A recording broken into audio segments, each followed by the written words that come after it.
वलंबिकंठ कंदली रुचि प्रबद्ध कंदरम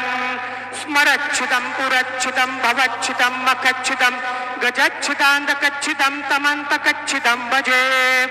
अगर्व सर्व मंगला कलाकदंब मंजरी प्रसप्तवाह माधुरी विजृंभणा मधुव्रतम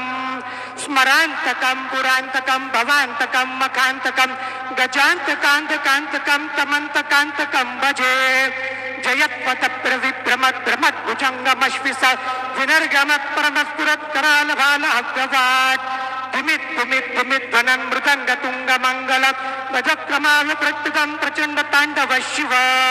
प्रचंड तांडव शिव प्रचंड तांडव शिव गुरुर्ब्रह्मा गुरुर्विष्णु गुरुर्देवो महेश्वरः गुरु साक्षात् परब्रह्म तस्मै श्री गुरवे नमः सद्गुरु साईनाथ देवताभ्यो नमः प्रातः पूजनार्थे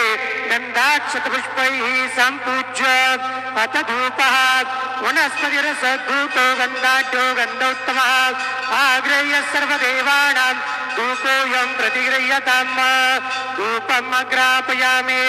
साचञ्चवर्ति संयुक्तं वह्निना योजितं मया दीपं गृहाणदेवेश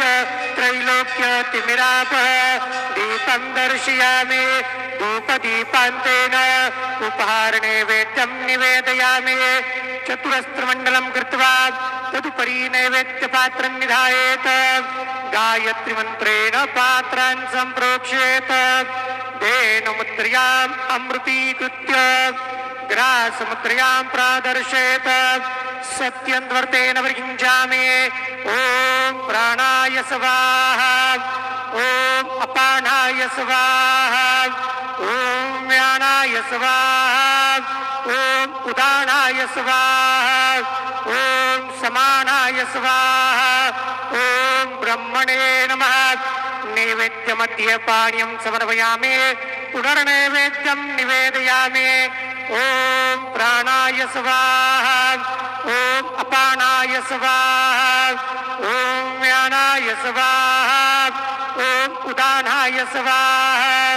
ॐ समानाय स्वाहा ॐ ब्रह्मणे नमः नैवेद्यं समर्पयामि